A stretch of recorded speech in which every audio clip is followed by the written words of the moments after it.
Assalamualaikum warahmatullahi wabarakatuh. Perkenalkan, nama saya Nurisdayanti. Saya mahasiswa psikologi angkatan tahun 2018. Di sini saya ingin mempresentasikan tentang cara atau protokol pemandian jenazah pada pasien COVID-19 sesuai dengan syariat Islam.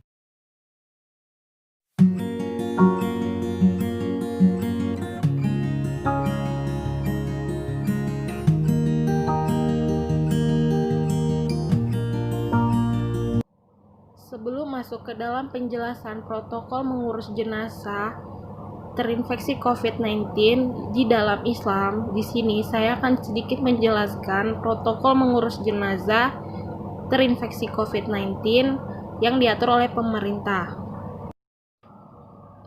Berikut ini adalah beberapa poin dari protokol mengurus jenazah terinfeksi COVID-19 yang diatur oleh pemerintah Indonesia. Yang pertama, menyalatkan jenazah. Sholat dilaksanakan di rumah sakit rujukan. Jika tidak bisa, sholat jenazah bisa dilakukan di masjid yang sudah dilakukan proses pemeriksaan sanitasi. Sholat dilakukan sesegera mungkin dengan mempertimbangkan waktu yang telah ditunjukkan, yaitu tidak lebih dari 4 jam. Sholat dapat dilaksanakan sekalipun oleh satu orang. Poin kedua, mengurus jenazah. Pengurusan jenazah dilakukan petugas kesehatan dari rumah sakit yang telah ditetapkan oleh Kementerian Kesehatan. Jenazah ditutup kain kafan atau bahan dari plastik yang tidak dapat tembus air. Dapat juga ditutup dengan bahan kayu atau bahan lain yang tidak mudah tercemar. Jenazah yang sudah dibungkus tidak boleh dibuka lagi, kecuali dalam keadaan mendesak seperti otopsi dan hanya dapat dilakukan oleh petugas. Jenazah disemayamkan tidak lebih dari 4 jam. Poin selanjutnya, mengubur jenazah. Lokasi penguburan harus berjarak setidaknya 50 meter dari sumber air tanah untuk minum dan berjarak setidaknya 500 meter dari pemukiman. Jenazah harus dikubur pada kedalaman 1,5 meter, lalu ditutup dengan tanah setinggi 1 meter.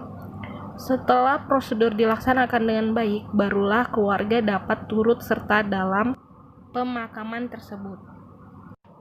Dan pihak keluarga harus tetap memperhatikan protokol kesehatan pada dirinya sendiri, seperti mencuci tangan setelah melakukan proses pelayatan. Hal-hal yang perlu diperhatikan sebelum menyucikan pasien COVID-19 adalah pertama, menggunakan APD seperti baju pelindung, masker, dan sarung tangan. Yang kedua, tidak makan, minum, ataupun merokok dan menyentuh wajah ketika sedang berada di dalam ruangan pasien atau jenazah COVID-19. Yang ketiga, menghindari kontak langsung dengan darah ataupun cairan tubuh jenazah.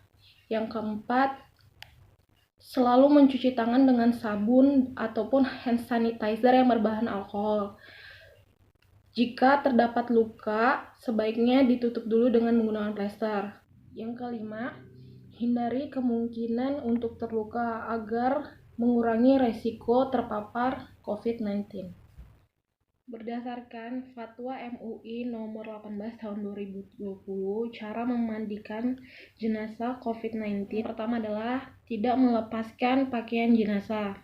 Yang kedua, usahakan petugas yang memandikan jenazah harus memiliki jenis kelamin yang sama. Jika petugas yang memandikan tidak memiliki atau berlawanan jenis kelamin dengan jenazah, maka yang harus dilakukan adalah dengan mentayamumkannya. Yang ketiga, langkahnya adalah jika terdapat najis pada jenazah, maka harus dibersihkan terlebih dahulu. Selanjutnya yang keempat, mengucurkan air ke seluruh tubuh secara merata. Yang kelima, jika tidak memungkinkan untuk dimandikan, maka hal yang harus dilakukan adalah dengan cara mentayamumkannya, yaitu menyapukan debu pada wajah serta tangan jenazah. Selanjutnya yang keenam, jika memandikan maupun mentayamumkan tidak dapat dilakukan, maka sesuai syariah tidak perlu dilakukan. Ketentuan tersebut berdasarkan dengan darurat syariah. Cara menguburkan jenazah COVID-19 sesuai Fatwa MUI nomor 18 tahun 2020. Cara untuk menguburkan jenazah yaitu pertama, sesuai dengan protokol syariah dan protokol medis yang tertera. Kedua, proses dilakukan dengan cara menguburkan jenazah bersama peti, plastik, maupun kafan. Penguburan jenazah dalam satu liang kubur diperbolehkan karena darurat atau al-darurah al-syariah. Hal ini telah diatur oleh Fatwa MUI nomor 34 tahun 2004 tentang pengurusan jenazah dalam keadaan darurat. Mungkin cukup sekian dari pemaparan saya mengenai cara memandikan serta mengubur jenazah COVID-19.